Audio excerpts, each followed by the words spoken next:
Good morning and welcome to the Red Mic. Happy Wednesday, y'all. Hump day. Glad you're here.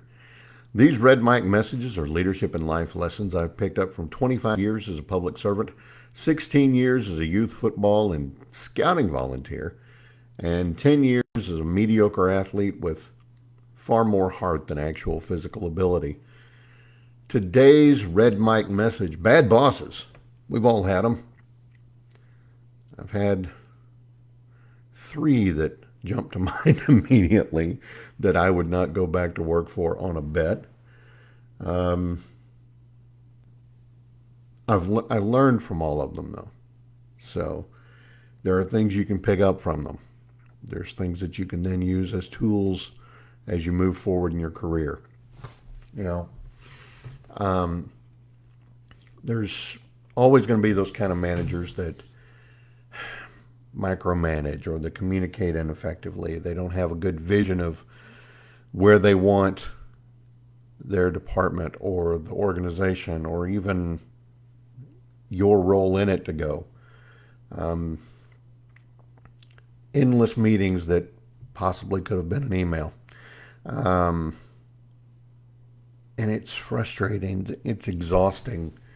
You know, everybody, I can't imagine many people. It's probably 1/100th of 1% of people in the workplace just don't want to do a good job. They just want to show up and bide their time. Maybe I'm being overly optimistic there. Maybe I'm Pollyanna. Maybe there are a lot more people who are disaffected and they're just like, yeah, just give me the money, whatever I got to do to get by, I'll do it.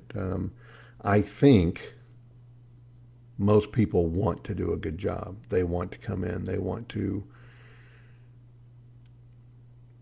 impress. They want to succeed. They want to achieve. So this is written from that perspective. Um, when you have a leader, a supervisor who, for whatever reason, is not doing it for you, here's some things that I recommend. They've worked for me in the past. Some of them I did, some of them I didn't. And in hindsight, hindsight being 2020, I'm like, man, I wish I'd done that. it's it's like George coming up with what he thought was a great line and lamenting the fact that he didn't use it in the meeting. Now I'm not going to do anything silly like he did and go take a job thousands of miles away just so you can use the same line in a meeting, and because he didn't have the next step planned out. He had jerk store in his head. He was ready to use it and he used it. He didn't plan for the line after that, and sometimes that's the more important thing you got to do. You got not only got to plan your step, you got to sort of figure out, okay, if I do this, what are the possible outcomes?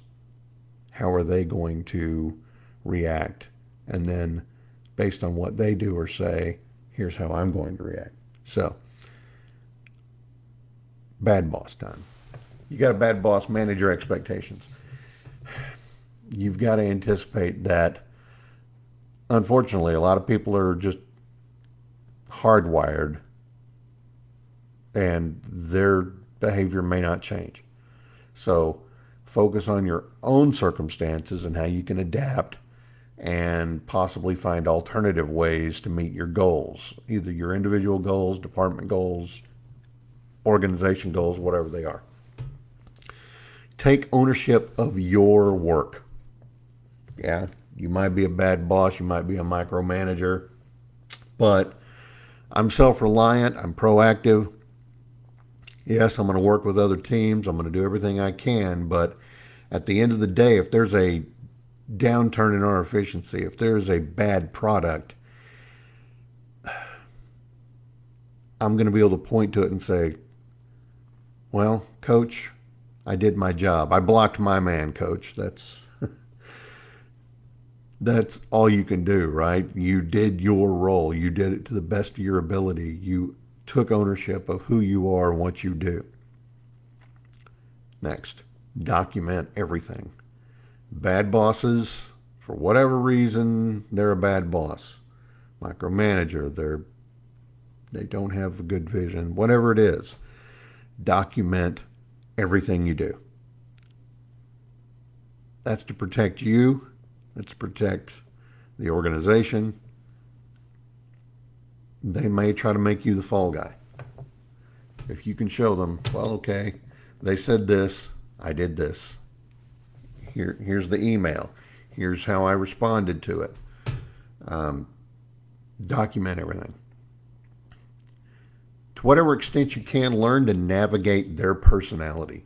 If you know that Monday mornings are going to be bad because they're going to come in and they're going to be tired or in a bad mood, or maybe they're going to want to lambast you with 30, 45 minutes of talk about what they did over the weekend.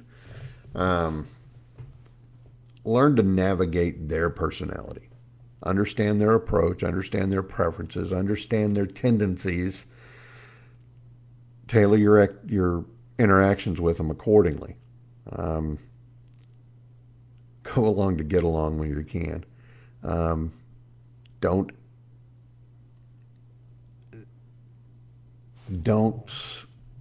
impact your integrity. Don't sell out your integrity.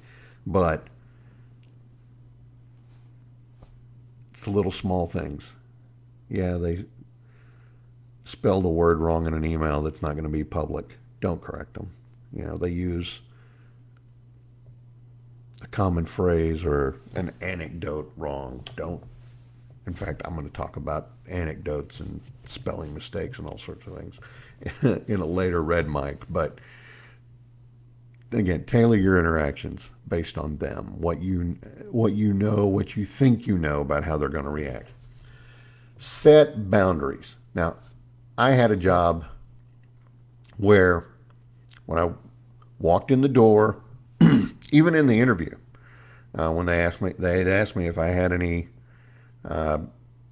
conflicts or anything coming, I said, well, I coach kid football, and I know that this role is going to have some outside events on the weekends. I would just like to ask, can we stick a pin in my participation in those events between mid-August through the 1st of November? And they said, yeah, that won't be a problem. There's a lot of people on the team. No worries, no harm, no foul. And that was all well and good until I got a new supervisor who was not a party to that original agreement, and I didn't react well. I immediately started planning my exit.